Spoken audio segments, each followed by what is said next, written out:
David with EV World News. We talk about electric vehicles, green energy, and the stock markets. And today, it's Wednesday, and I have our resident engineer, Mike Herzog, with us today. How's it going, Mike? Doing great, David. Glad to be here again. Good to see you. You know, it's funny. It seems like winter may be over now. I think it's supposed to be 60 degrees on Sunday. I know. It's like we had a week of winter, and now it's like 46 and sunny out. The news It seems so described it as warm. like perfect fall weather after a week or two of winter, fully in winter. Like, all right, we're going to go back to fall for a couple of weeks. And we haven't really we had a little bit of snow, and not enough to have to deal with. I don't think it affected anybody's driving. It was just in the air, kind of thing. Yeah. So we're doing all right, I suppose. No, we definitely haven't had that first snowstorm where it's like, I'm going to give myself an extra 45 minutes because everybody forgot how to drive in the snow. Oh, God. That is not happening. I will say this. It does take them a while, like to clear I-80. And when you've got like 5-6 lanes of traffic and you can't see where any of the lanes are, because that's a really bad day. I usually try to stay home on those days, and so does everybody else. Yeah. That's one good thing. Somehow Nebraska is able to keep functioning even with everybody staying home on snow days. So that's remote work and everything like that, and all the Zoom and Microsoft. If anything, for days like that, that's what it's for, right? I mean, it's just stay home, work from home if you can. Like, just stay off the roads at least for that couple hours in the morning, while they're still working to clear everything out. Like, what a great thing. Man, when somebody wants to use Microsoft Teams, it's really like one of those things. It's like they want to seem serious because it's an enterprise product. And on the flip side, it's like, you guys really want to use Teams? Some people aren't going to be able to figure out how to get on that. Yeah. Not everybody's got a tech support guy that can come fix their computer and get them hooked up to Teams. Yeah. Oh my God. I couldn't imagine trying to get Bill on a Teams call. That one more, I use Teams because it came free with my software, and it makes me look official. But boy, everybody has challenges with that one. Yes, they do. You got to reset your camera, your microphone, your speak almost every time. Everybody says it took me 5 minutes to figure it out. My own feeling when somebody says they want to use Teams, it's like, okay, you're trying to look cool, but you do realize that not everybody can do this. Yes. Yeah. Whereas Zoom and Meets are a whole lot easier to use. Anyways. Oh, hey, Tommy. But let's see. Let's start off talking about Joby. So Joby gets an FAA sign-off to launch an air taxi flight academy. Now, Joby is making eVTOLs, and their goal is to make electric, they call them electric air taxis, designed for a pilot to fly around as many as 4 passengers on short hop flights. And they're trying to start this out in New York City and Los Angeles. And it's a different kind of aviation. And it really is more like the taxi industry versus general aviation, because they're using them for things that a helicopter might have been used for. And anyway, we use StreamYard as well. That's the service we use because we're streaming on about, I don't know, I think we're on 7 different we're streaming to 7 different places right now. So StreamYard's really good for that. If somebody is looking for streaming software, StreamYard has some features that the other ones just don't have, mainly the local recordings. So at the end of the show, we upload a local recording, and that's been great. So when our editor goes back and makes videos like for YouTube, they're much higher quality than what we get just here in the broadcast. So I like StreamYard, Tommy. I gave them some free publicity, although it's nothing like Gary V, giving them a shout out, anyways. But going back to Joby, so they've got something to call their Part 141 Flight Academy certification from the FAA, which lays the groundwork to begin training qualified aviators as Joby Aviation Academy in Watsonville, California. That really sounds like it'd be kind of fun to do. A short air taxi flight away from Santa Cruz. What were you going to say? I look at other applications for those. I'm thinking about places that actually have like water taxi services, you Hmm. know, on the coast or Seattle, where places, yeah, you are using that as an actual alternative to avoid expressways and everything like that. It seems like those are another great use for something like this.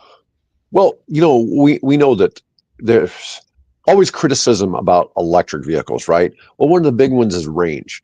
And this is, very true in the aviation space. Okay. You can only get so far on an Yeah. electric battery. Okay. You aren't going a long ways. And the thing is, they are ideal for those little short hops where you just got to take somebody 10 miles, 20 miles. It's just like, islands have no reason to have gas cars. Okay. I mean, there's just no reason to even have gas stations on them. You could easily, on just about every island on the, you know, that isn't the size of Greenland, uh, you know, you could very easily, um, replace gas Yeah. powered vehicles of pretty much all kinds. Now, if you're flying a plane Sure. from, somewhere to the United States, somewhere in the Caribbean, the United States, that's a different story. But when you're just going from island to island, um, you're in a good spot. It Anyway. makes a lot of sense in those applications when you start, even from just the vehicle perspective. Like, what are some of the, well, they can only go so fast, they have certain range. Like, well, you're not getting up to 70 miles per hour on an interstate there. I mean, you're going 20 or 30 no matter where you're going, in those places. It seems like when you have such supply chain issues with fuel and high fuel costs, and everything, it just makes a ton of sense. Makes a ton of sense if they can actually get that figured out. Oh, it does. It does. I think there's a lot of applications for electric aviation, but it's funny how much criticism we get. And the criticism is always they don't have much range. Well, we're not talking about trying to make them go far. We're trying to Mhm. make them, be reasonable and, um, be able to solve certain use cases. Yep. So these vehicles, they look cool. I mean, but to me, it's just an electric. I'll offend a bunch of people who are into these vehicles, but the EVTOLs, I guess if the engine turns and goes a different direction, that's a whole different ballgame. Well, there, I guess it does. I mean, Yeah. Yeah. that's pretty neat to see it take off. Like obviously, a helicopter can't do that, Hmm. but it's definitely a different use case. So much cheaper on operating costs, a lot less to maintain on the vehicle, than you would on a standard aircraft. Yep. But you have 5 of these electric motors, though, too, right? So I think part of it is, um, some of those are for redundancy. I'm sure the thing could probably fly fine on 3 of them working, Yep. kind of Yep. thing. Yeah. Tommy, yesterday we were talking about China announced a goal of 100,000 EVTOLs in China by 2030. So in 6 years, they're going to go from a handful to 100,000. And to put that in perspective, the United States has about just slightly over 200,000 general aviation, commercial, and military aircraft. So that would be half of what the U.S. currently has. Most aircraft in the United States are just general aviation, like small Yeah. planes. Yep. And, but, this is going to take the place of some of those, but these are going to, you're not going to take one of these for a cross country flight. No. The funny thing is though, like one of my friends is a helicopter pilot and she went and picked up a helicopter like in Alaska and flew it, down like to Louisiana or Holy something like smoke. that. That's a lot of stops, Yeah. Yeah. right? Yeah. I mean, that's For somebody, it was probably for somebody who like bought the helicopter and, yeah. Yeah. she shuttled it for them. But, you know, it's just, It's cool. I mean, yeah, you could make it's it. fun to see. I mean, it is like Tommy's comment. It's a flying e-car. I mean, that's Yeah, that's really all a it is. flying car that you have. Yeah. So anyways, let's move on to a different topic. And this one is kind of shocking to me. So this comes from Autoblog saying Nissan may not survive 2025.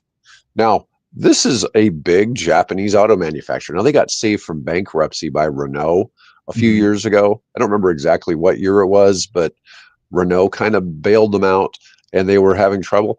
I've always liked the Nissan brand. I've owned a lot Mhm. of Nissans over the years in my family, everything from Sentras, Maximas, pickup trucks, um, just various I, I, vehicles. I, And I see if I didn't hear that headline, I thought Nissan was doing pretty well. I thought they were on the up and up and had a nice plan and putting out some quality cars.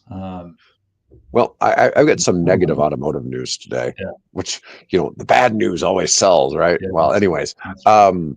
yeah, Nissan is looking at a downright terrible financial year with falling sales being the primary catalyst. Now, Nissan, other than the Leaf, and now they have the Ariya, the EV, they Mhm. don't have a whole lot of electric vehicles. They have zero hybrids, so Yeah. they've really put themselves in a weird spot. You're either all gas or all EV. Okay. Their EVs now I think their Raya might have a CCS charger, but the Leafs have been on the Chatamo forever. But my Forever. understanding is they were supposed to, for next year, maybe go to NACS or add an NACS I thought did adapter. we talked? Oh, maybe it's an adapter. Maybe they're putting it in. Yeah, there's something, something so they can connect to Mhm. NACS. But according to the Financial Times, Nissan has between 12 to 14 months to survive. It could be the final That's year for pretty them. dire. Yeah. Um, Falling sales cut to their workforce, making headlines in recent months. The Japanese automaker has cut its annual profit forecast by 70% from 3.25 billion to 975 million. Now, the thing about that is that's still profitable. I'm not Still sure why profitable. they're Yeah. saying they're going out of business, or maybe that it's people are doubting they can even hit that. They don't. Renault, Nissan who, doesn't have a parent company, right? I mean, they're Nissan. I mean, it's well, like so apparently brand. Nissan was looking at going bankrupt in 99. So it's been a long time. That's Been there. 25 years ago. Okay. Renault was owning 46% of Nissan. So French automaker Renault Yeah. is a big owner in Nissan. They currently own less than 36%, but that's still a big chunk. Still a big chunk. Um, and here's an example. A Renault Zoe is the name of the car. Looks just like a Nissan Leaf. Um, let's see. Yeah, here it is. This is the CEO of Renault, Carlos Ghosn. Hmm. Yeah. Well, you remember we had that situation where the Nissan CEO disappeared. He hid in a box, tried to sneak out of Japan in a box. You know, That you say that, I do remember that. Yeah. I don't remember what year that was. That might have been a long time ago. I think that was a Sometimes I long forget time how ago. old I am. That's, That might have been back in '99 for I all know. I know. I think that was a long time. I do remember that because even back then it was a headline. Huh? It's not so bad. It's like I used to drive a Mitsubishi and I used to joke around to people. It's like, yeah, for the people who brought you Pearl Harbor, kind of thing. But it was, it's just hard to fathom. They're saying 12 to 14 months to survive. Let's see. On November 7th, Mitsubishi and Nissan announced that the latter would sell a third of its stake in Mitsubishi. Nissan's selling part of its Mitsubishi ownership. Nissan plans to cut its global workforce by 9,000, reduce its vehicle production lines from 25 to 20. Nissan could be part of a target of a takeover. A few different capital groups have talked about um, showing interest in them, but I'm not really sure, what's kind of going on here now in the EV space. The one thing I've noticed since I've been doing the show and working with you and Bill Hmm. on this has been that we've kind of seen, as EVs get more popular, we've seen a disappearance of diesel cars. 100%. Yep. Okay, which always seemed like a great idea, right? I mean, especially the diesel Volkswagens, which got like, We don't. you I know, was about to say I don't think Volkswagen helped a whole lot with that. no, with Dieselgate, no, I get it, but still, they were getting like 44 miles per gallon They in were some of great. their Yeah, I had cars, and a good friend of diesel. mine commuted back and forth between Omaha and Lincoln. And if you're not around here, I mean, it's about 50-mile drive every day. And it's like, well, if I do that, like this was 20 years ago, 15 years ago, like, I'm Well, gonna and the do that. idea, It made sense. It absolutely made sense for him. and diesel engines run a lot longer than gas engines. So you would expect to get 400,000 or 500,000 miles out of that diesel engine versus maybe 200,000 out of a gas engine, right? So it kind of made sense, but EVs have really dug into that market share, at least in the United States. They may still be doing a lot of diesel in Europe. They probably are, but I would guess so. I think they would, but I don't know. I don't know for certain. For certain. yeah, it's just fascinating to see that change. All right, let's get into. I've got a positive and a negative article on Tesla. What do you think we should start with? Let's go. Let's go positive. I'm All right, let's excited go for the next. positive. All right. I'm excited for the So next. the new Tesla Model 3 long range has been for 25 has been named by Car and Driver among its 10 best cars. And they didn't expect it to be a whole lot different than the original Model 3, but there's a few changes from when it came out 8 years ago.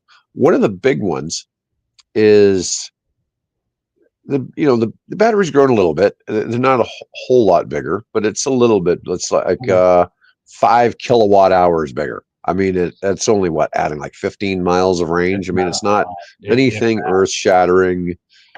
The electric motor has added about 65 horsepower. The range went from 311 to 363. And they took off about half a second from their 0 to 60 in quarter mile times, which, that's not really a big deal. The but the big thing, driver, no, that's not gonna. No, but the original, I don't know if you've been in one of like 2018 Model 3s. You get, the car has essentially the only thing you hear is road noise. Yep. Okay, but the car, you really heard the road noise.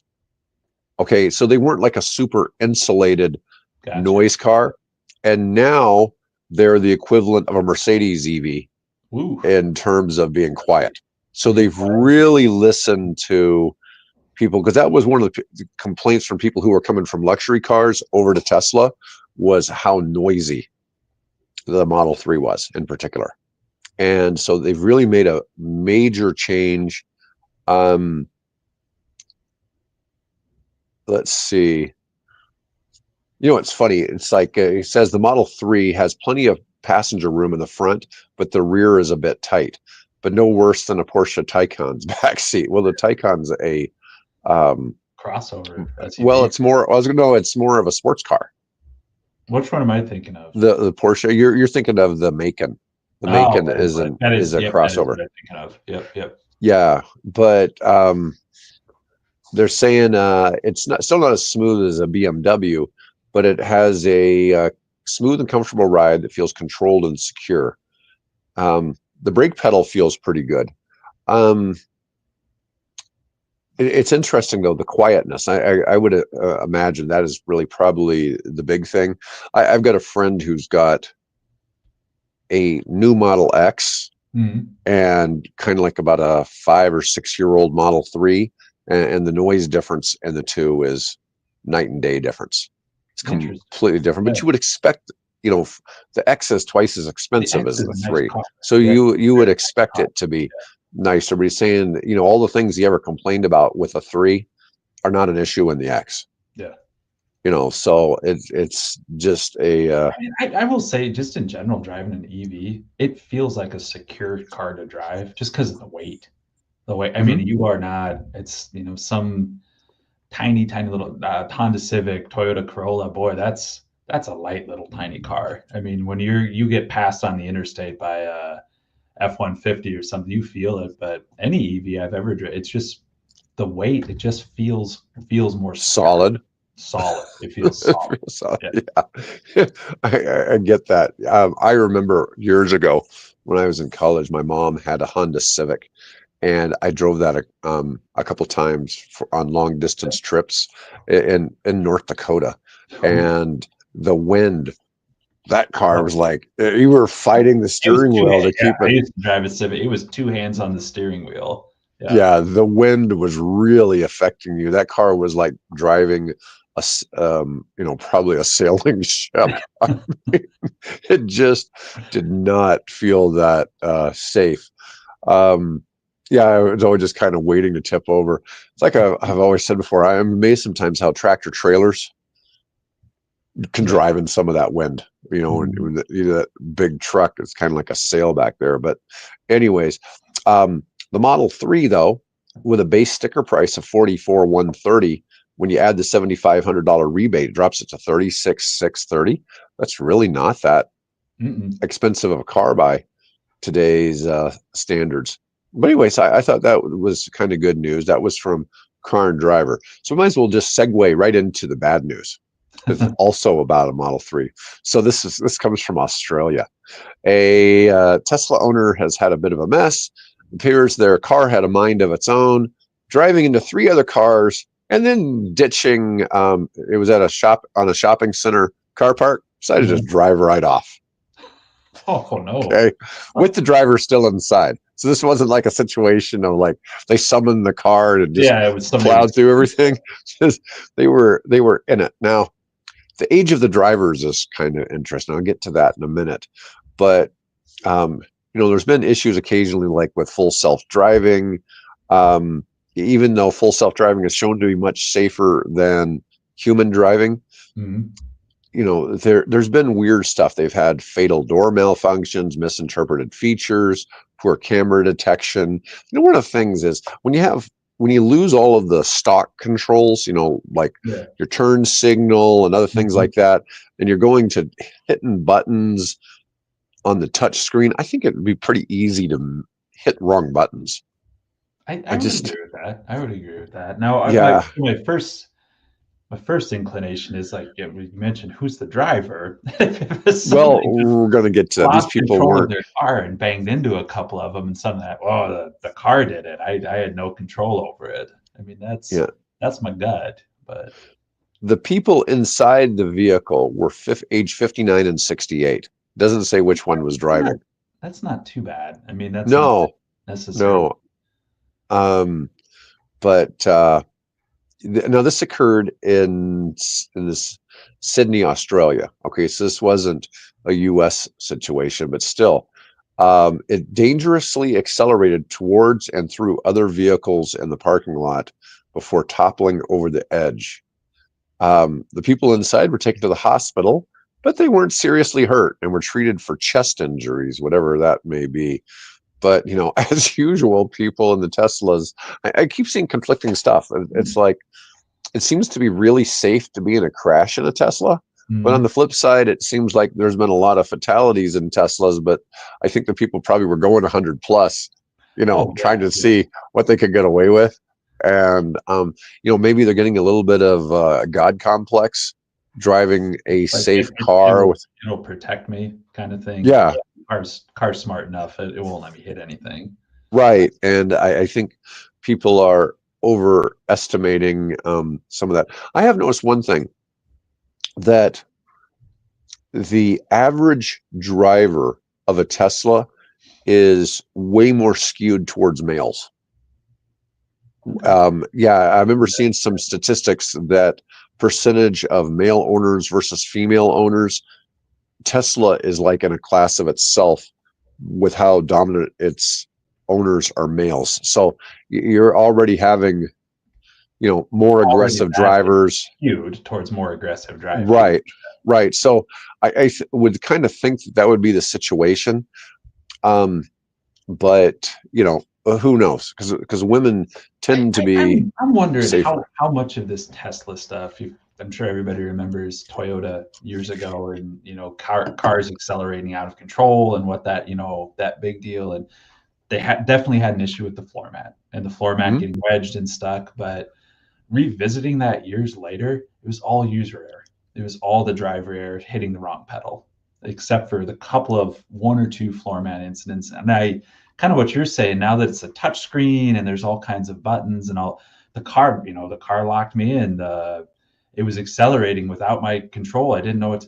I mean, how much of that are we going to revisit 5 years from now? Well, And somebody hit the wrong button or stomped on the gas when they thought they were hitting the brake.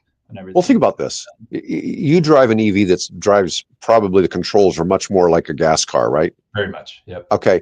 So, and you've been driving cars for 20 plus years, right?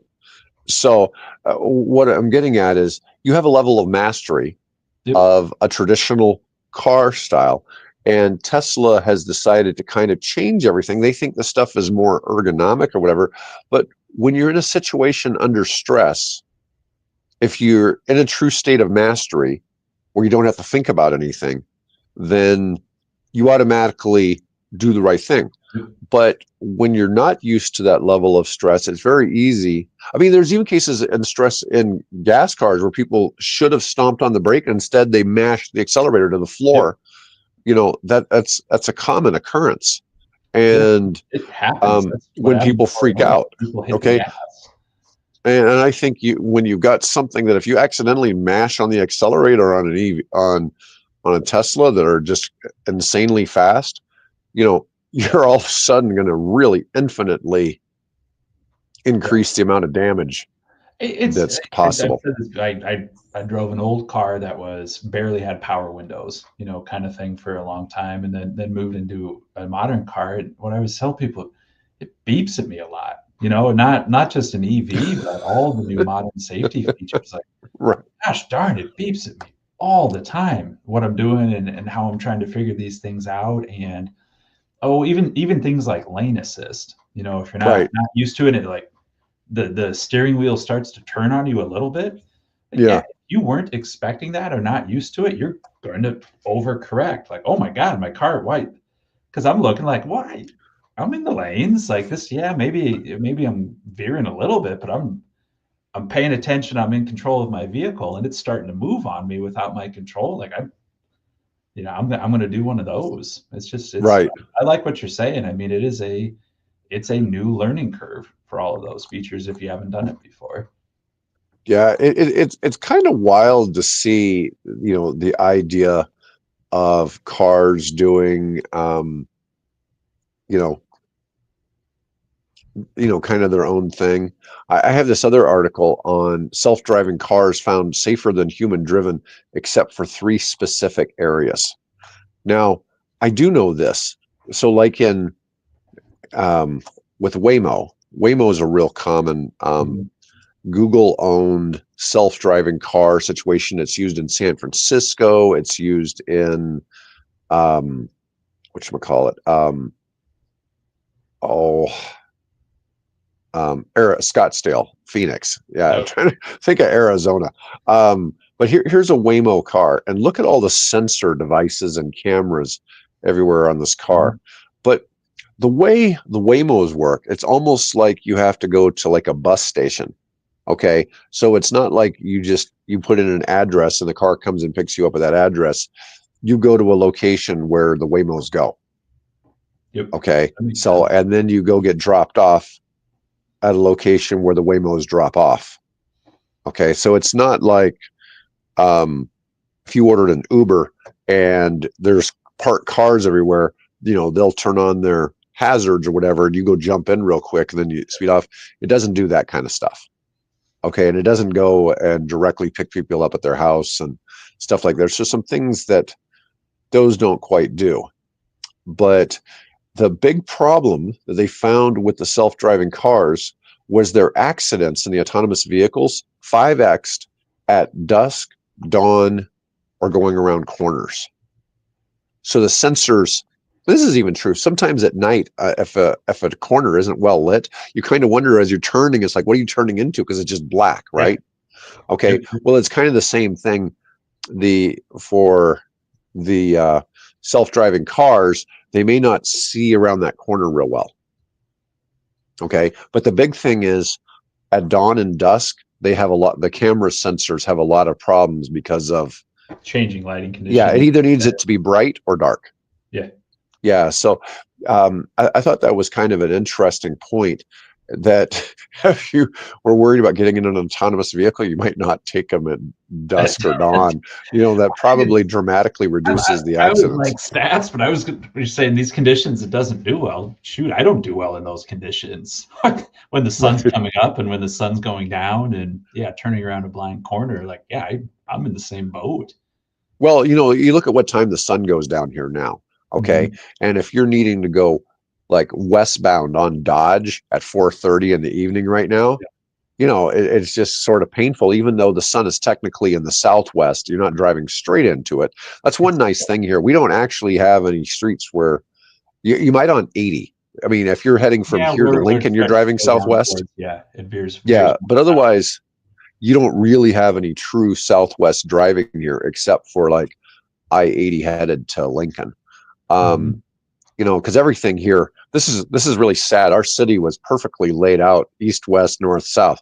You really can't get lost in Omaha, even if you don't have GPS.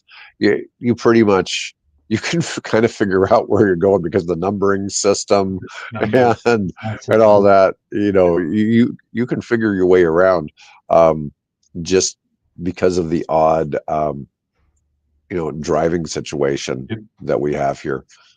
All right. I want to talk about Stellantis. So I saw some criticism a couple of days ago because the Biden administration, the Department of Energy, approved a loan to Rivian for $6.6 billion, which is going to allow them to get all of their vehicles being produced down in Georgia. Okay. Okay.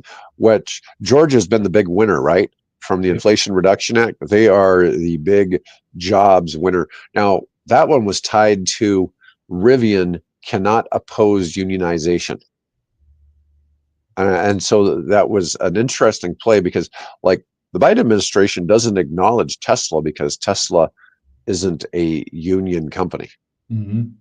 Okay. And then I found that kind of fascinating. They did all that stuff where they snubbed Musk when they wanted to talk about EVs at the White House. And they were praising GM for leadership in the space and all this. And Musk is like, they've sold like 1% as many cars as we have, and it's not even close.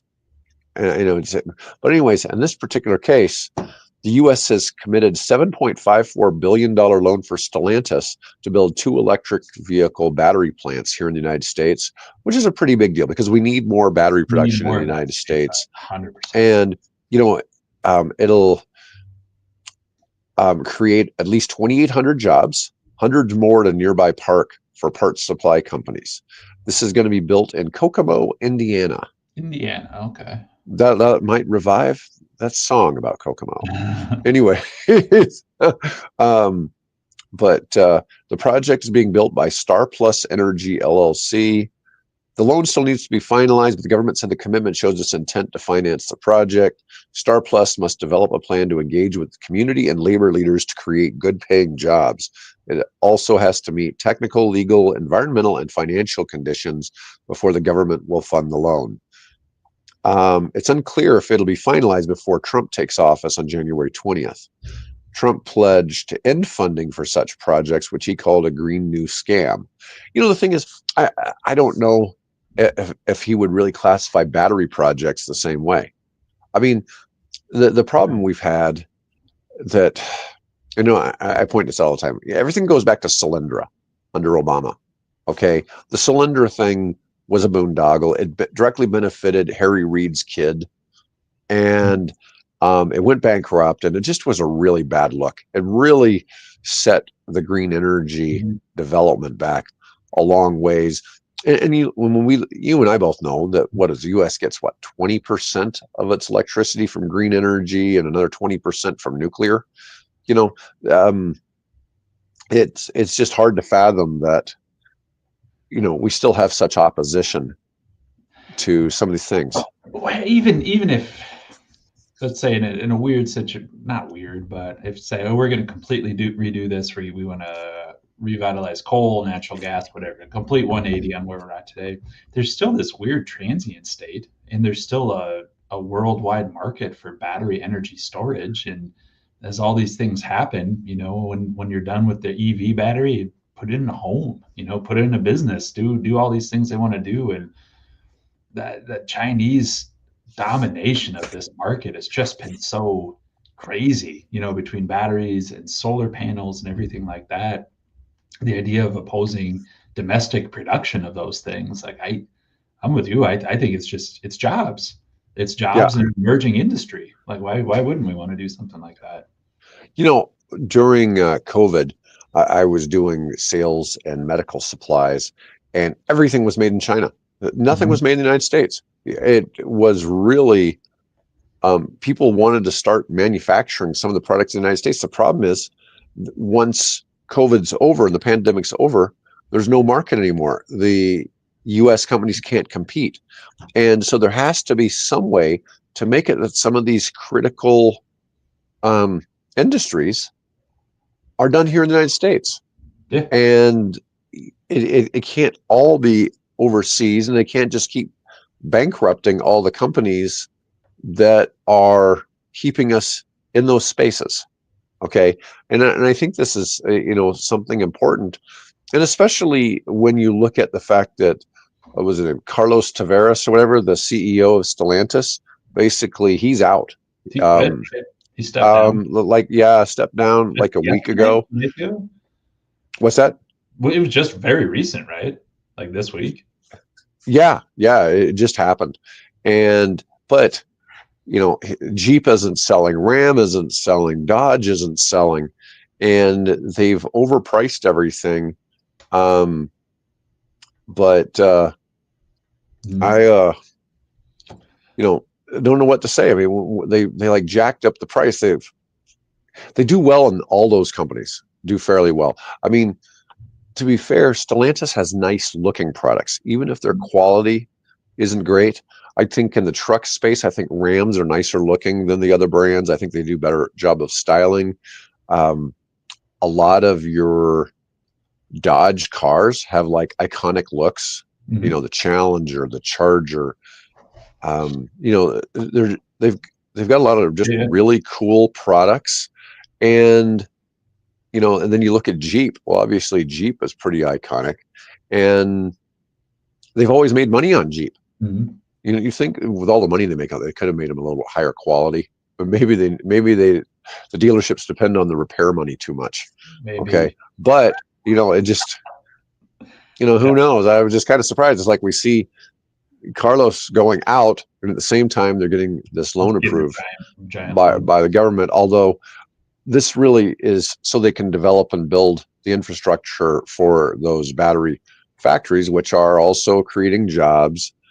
But I hear all the time, all these criticisms of Pete Buttigieg about the Nevi thing, Mhm. and we both know that the criticism, the way they all try to act like that money got spent, and money's not been spent. It's not That's been been the spent. problem, It's is been the allocated, government, not spent. re- the red tape to get from point A to point B is Mhm. just taking forever.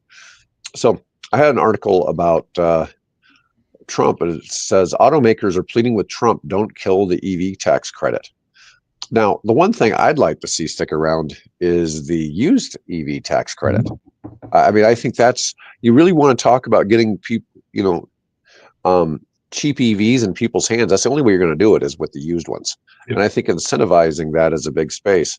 My son's been looking for um, getting a used EV, and we live in Nebraska. Okay, let's face it. There's not a whole lot of You're used not gonna EVs in no, you're not Nebraska. gonna go down the No. dealer lot and find Um, one. So, yeah, and the thing is, to get one shipped in from the parts of the country runs $1,500 to $2,000.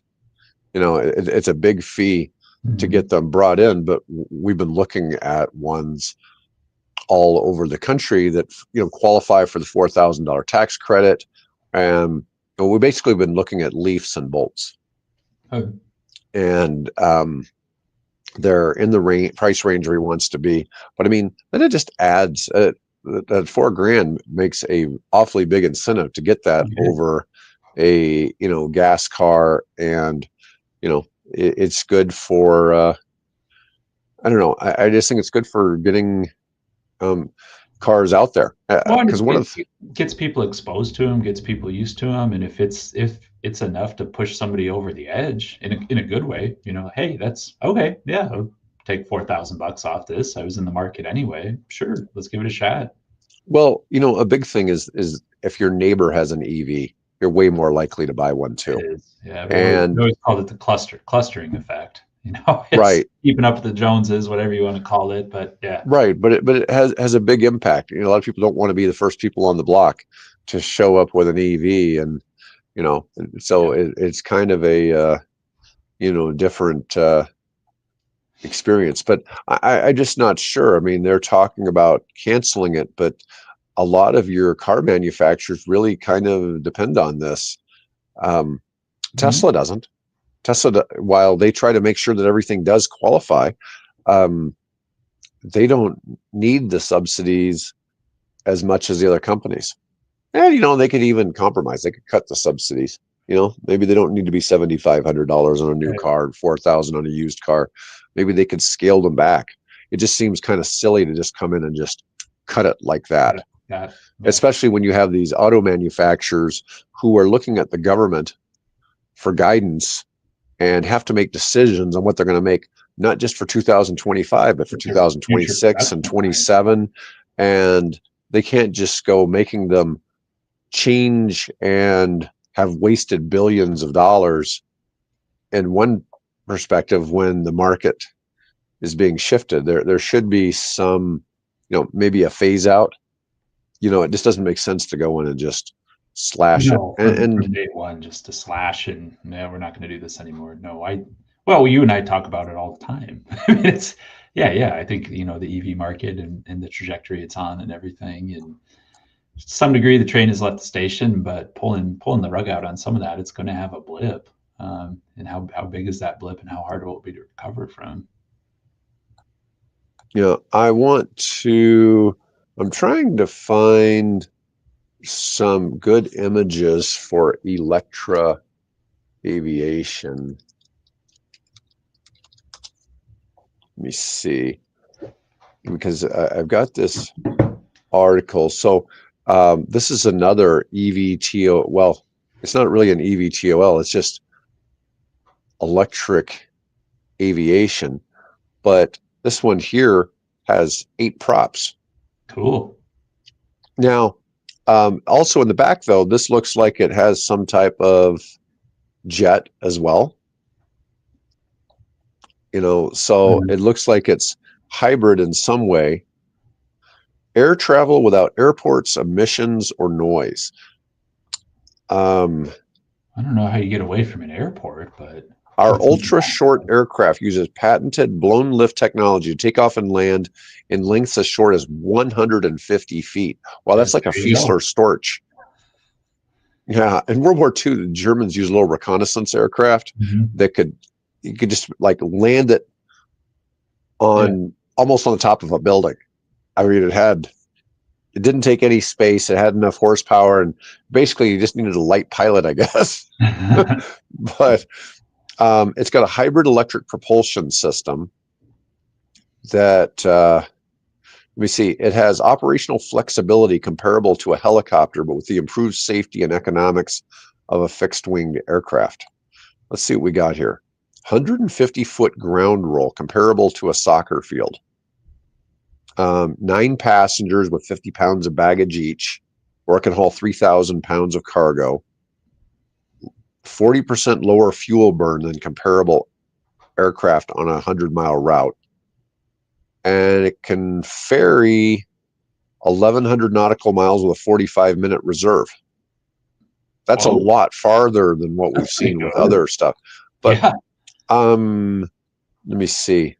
This is not entirely an electric aircraft.